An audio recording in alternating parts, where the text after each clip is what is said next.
Channel के like कीजिए, subscribe कीजिए, शेयर कीजिए। भोलेनाथ के चरण में प्रणाम करती हूँ, मैया भवानी के चरण में प्रणाम करती हूँ, गणपति के चरण में प्रणाम करती हूँ, हम अपनी माता पिता के चरण में प्रणाम करती हूँ। मेरा प्रणाम स्वीकार हो प्रभु, मेरा प्रणाम स्वीकार हो। सभी देव देवी के चरण में प्रणाम करती हूँ, मेरा प्रणाम स्वीकार हो प्रभु, मेरा प्रणाम स्वीकार हो। राजा रहा करता था। राजा रोज शिकारी अपना मंत्री के साथ शिकार करा करता था। नितम दिन शिकार करने जाता था। कोई भी जंगल में शिकार मिलता था, भेड़िया, बकरी, हरिंग, बाघ, सियार, कोई भी उसका शिकार कर कर के ला के राजा खाते रहता था। एक दिन के बात हुआ, अपना मंत्री से बोला, मंत्री जी चलिए शिकार करने जंगल में। उसका पत्नी बोलते हैं, स्वामी आप शिकार मत करिए, आप बहुत जी जंतु के मार चुके हैं, उसका आपको अपराध लगेगा, आप मत करिए। बाकी राजा बोलता है, नहीं, हम जब तक शिकार नहीं करते हैं हमको दिल नहीं मानता है। बात अपना पत्नी के बात नहीं मानता है। जो नहीं मानता है, मंत्री के साथ राजा साहब जंगल में शिकार करने चला जाता है। एक भी कन्हू शिकार इधर उधर नहीं दिखता है। जो नहीं दिखता है, मंत्री के बोलता है राजा, मंत्री जी यहाँ तो एक भी शिकार नहीं है। कन्हू इधर उधर ताक लिए घोड़े पर, बाकी एक नहीं दिखा। मंत्री बोलता है, प्रभु जो बुरा मत मानिए, तो एक बात बोलूं? बोले बोलिए, क्या कहना चाहते हैं? तो प्रभु आप देखिए रोज शिकार करते हैं, इसीलिए सब जानवर जो है वो डर से भाग गया है। बोलते हैं कि ये क्या बात बोल रहे हो, ऐसा हो नहीं सकता है। बोले हाँ सब प्रभु, यही बात है राजा साहब। बोलता है कि नहीं। फिर मंत्री के बोलता है राजा कि तुम देखो, हम इधर देखते हैं, तू उधर देखते हैं, तू दूसरा रास्ते देखो जंगल में, हम दूसरा रंग जंगल में देखते हैं, जो एक आध भी कन्हू मिल जाए। बोले ठीक है। जाके देखने लगता है इधर उधर। मंत्री वो अपना रास्ते से जाता है और राजा वो अपने रास्ते से। बाकी देख रहा है कि एक शिकार नहीं मिला। जब नहीं मिला, राजा मंत्री आया राजा भिरी। राजा बोलता है कि मिला मंत्री जी एक आध भी शिकार? नहीं प्रभु हुजूर, कन्हू नहीं मिला, एक भी नहीं मिला। बोलते हैं कि तू तो अच्छा बोलता है कि यहाँ पड़ी एक थोड़ी दूर में एक सरोवर है, सरोवर में सब पक्षी पक्षु, गाय गोरू, जी जंतु सब वहाँ पानी पीने आता है। हो सकता है कि सरोवर में सब पानी पी रहा होगा, से चल के देखते हैं। राजा बोलते हैं कि हाँ मंत्री जी, मेरा बहुत कस के प्यास भी लग रहा है, मेरा कंठ सूख रहा है। मंत्री बोलता है कि राजा साहब वहाँ पानी भी पी लेंगे और शिकार भी मिल जाएगा। बोले कि ठीक है चलिए। वहाँ जाता है, जो देखता है कि सरोवर में वहाँ कोई नहीं, बड़ी अच्छा निर्जल पानी है, गंगा माँ के जो पानी है वहाँ पड़ी। बोलता है राजा साहब, राजा अति मंत्री जी आप तो बोले थे कि यहाँ सरोवर में सब पानी पीने आता है, सब गाय गोरू पक्षी, कोई बाकी यहाँ तो कोई हरिंग बाघ सियार कुछ भी तो यहाँ नहीं दिख रहा है। आप देखिए आप झूठ बोला था मेरे से। मंत्री बोलता है नहीं राजा साहब, मेरे तो हमको खुद अभी अभी ख्याल आया था, तो इसलिए पानी पीने आता था, अब नहीं है तो हम क्या करें बताइए। इतने में वहाँ साधु एक तपस्या तप कर रहा था। जो तप कर रहा था, राजा एने से जा रहा था, तब जा रहा है तो देख रहा है कि वहाँ एक हरिंग दौड़े दौड़े जा रहा है। जब हरिंग जा रहा है, राजा साहब अपना कमान निकाल के और हरिंग के बांध चला देते हैं। बांध चला दिए, वो बांध जाके साधु के लग जाता है।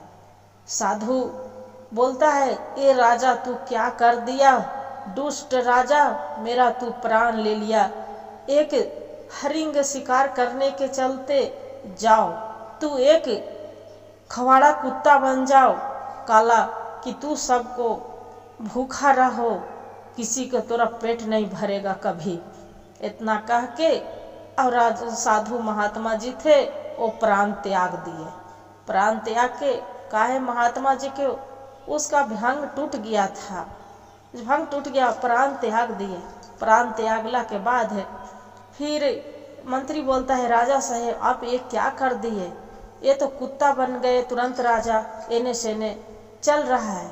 मंत्री दौड़े दौड़े आके और जो रानी थी राजकुमारी उसका बताते हैं कि रानी साहब राजकुमारी जी वो तो राजा साहब थे, वो कुत्ता बन गए।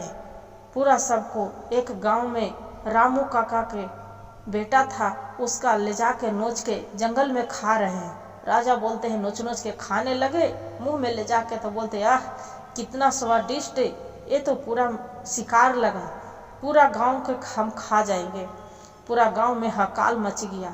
वहाँ रात हुआ, रात में जैसी चले आधी रात में कुत्ते की आवाज़ हु हु करते, तो ओकर बाद में रामू काका थे बोलते हैं कि उसका पत्नी अजी लग रहा है कि कुत्ता आ रहा है यहाँ पड़ी, हम कैसे बचे। वो बोलता है रामू काका नहीं नहीं हम जा रहे हैं देखने, हम बलवान है हम देखने जा रहे हैं। बोलते हैं नहीं जी वो कुत्ता खा जाएगा। सबके पूरा चिंतित थे। बिहानी हुआ, बोलते हैं कि राजा साहब के चलो राजा साहब के खोजते हैं, कुछ हल निकालेंगे। बाकी वहाँ पड़ी राजा साहब तो है नहीं। जब नहीं है पता चला कि एक राजा साहब कुत्ता बने हैं, पूरा सबके गांव मोहल्ले में खा रहे हैं। राजकुमारी के बात बोले राजकुमारी जी आप कुछ करिए, जे राजा साहब तो एक कुत्ता बन के सभी को खा रहे हैं, रामू काका के बेटा के खा गए जंगल में नोच नोच के और सबको मार रहे हैं। इतना में राजकुमारी सुनते हैं तो बोलते हैं आप ही गाँव वालों, आपको मेरा पति बहुत सबको मदद किए थे, राज के संभाले थे, आप एक काम करिए, आप सब प्रजा हैं, कुछ तो बताइए उनको पति के हम अपना बचा सकते हैं, ये गांव के बचा सकते हैं, कुछ करिए। वो बोलता है गांव वाला कि रानी साहिबा हम क्या करें, कहाँ जाए, मेरा तो कोई दिमाग नहीं काम कर रहा है, कैसे बचावे राजा साहब के। रानी बोलती है कि आप नहीं बचाएंगे, ये राजा साहब सबको मार डालेंगे। क्या हुआ इतना सुनकर ये जो राजकुमारी रहती है रानी, वो दौड़े दौड़े दौड़े जंगल के ओर चली जाते हैं। जंगल के ओर चली जाते हैं। वहाँ पड़ी एक बाज रहता है, पेड़ पर सब बाज देख रहा था कि कैसे कैसे क्या हुआ। जो देख रहा है तो मंत्री था, तो मंत्री के जी को बोलते हैं कि मंत्री जी वो कहाँ है, मेरा राजा साहब कहाँ है, ताकि देखिए यही जंगल में सो रहे हैं, अभी जाके देखिए। पहले बाज बोलते हैं कि कहाँ जा रहे हो बहन, आप तो लगता है कि भले आदमी है। बोलते हैं कि हे बाज है क्या बताऊँ आपसे, मेरा पति शिकार करने गए थे, आज 1 हफ्ता हो गया, सिर्फ मेरा पति घर वापस लौट के नहीं गए। बाज बोलता है अरे बहन आप चिंता ना करो, आप राजा साहब के तो वो कुत्ता बन गए हैं, एक नोच के सबको खा रहे हैं। एक लड़का के उठा के जंगल में ले गए और खा गए, और वो तो साधु ने एक श्राप दे दिए थे।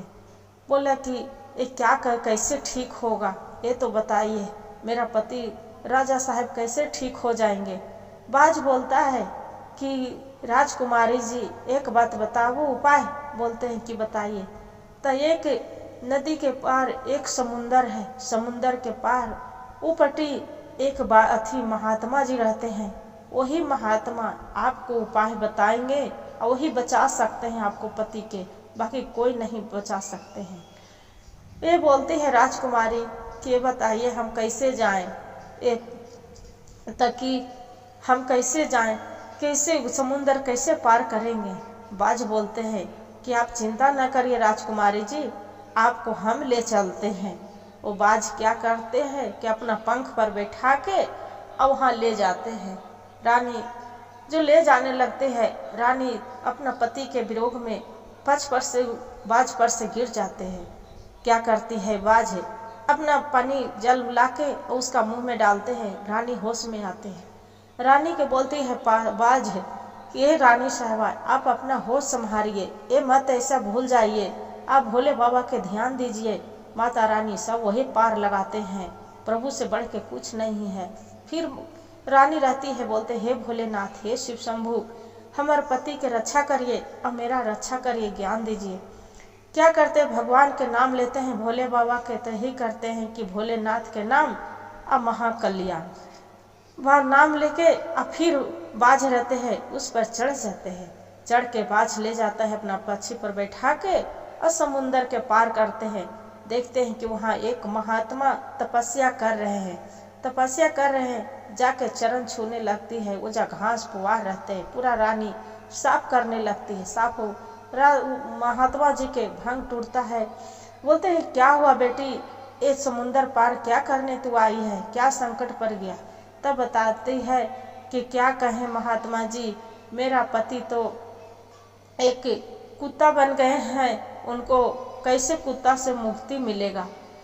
तब महात्मा जी बोलते हैं चिंता ना करो बेटी, वो अपना कहानी बता देते हैं, खाली कुत्ता बन गए, बाकी ये नहीं बोलते हैं कि मेरा पति साधु महात्मा के कोई हत्या किए।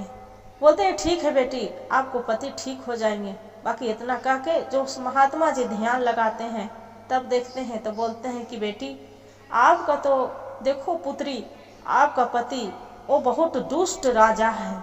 वो राजा था, एक महात्मा के वो अथी का हत्या किया है, वही महात्मा श्राप दिया है, वो श्राप से कोई नहीं मुक्त कर सकता है, यहाँ से अब चली जाओ। इतना बात सुनकर जो रानी लगती है खूब रोने, छिलमिलाले सर पटकने लगती है साधु महात्मा जी के चरण पर।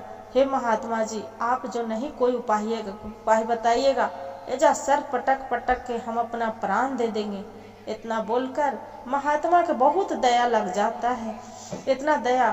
फिर बोलता है महात्मा, हे बेटी तू तो मेरी बेटी है, एक बेटी के पुत्री है।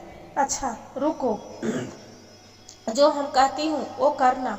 लो यहाँ से जल ले जाओ और राख ले जाओ और राजा साहब पर छिड़ जाना, वो अपने मुख अथी में आ जाएंगे, मनुष्य में। वहाँ से रानी तुरंत लेके जल कमंडल से जल देते हैं महात्मा जी, और राख लेके और चढ़ जाते हैं बाज पर। अब आज वहाँ से लेके चला जाता है जंगल में। आज जो ये रहते हैं रानी के भूखा के मारे, एक कुत्ता रहते हैं जो राजा के नोच नोच के खाने लगता है। फिर दौड़े जाते हैं खाने के लिए। इतने में ये बोलती है रानी कि महाराज आपको माना करते थे कि बार बार कि किसी को भेड़िया शिकार मत करिए, और बार बार ऐसे करते थे। फिर इतने जैसे हुआ कि खाने चले, उतने में जल छीड़ देते हैं, राख छीड़ देते हैं। फिर राजा साहब अपना रूप में आ जाते हैं। अपना रूप में आके और रानी से बोलते हैं कि हे रानी साहबा, मेरा माफ कर दो, आप समझाते थे बाकी हम नहीं माने, जे मेरा रूप में कैसे ले आए। तब बोलते हैं कि अजी भगवान भोले बाबा के चमत्कारी था, ये महात्मा की बाज के देखिए, यही मेरा ले गए। वो महात्मा जी एक जल दिए, वही ठीक हुआ। इतना कह के और राजा रानी दोनों अपना घर वापस हो जाते हैं। अब आके सब प्रजा लोग के ध्यान से देखने लगते हैं, सबको अच्छा सबसे माफ़ी मांगते हैं कि हे प्रजा लोग मेरा माफ़ कर दो, आज के बाद कोई शिकार नहीं करेंगे और कुछ नहीं, किसी को हत्या नहीं करेंगे और खुशी खुशी जीवन बिताएंगे। खुशी खुशी राजा रहने लगते हैं। गुरु भाई गुरु बहन, जो मेरा कहानी अच्छा लगे तो वीडियो को एक लाइक और सब्सक्राइब और शेयर जरूर करिएगा, और हर हर महादेव कमेंट में लिखना ना भूलिएगा दीदी।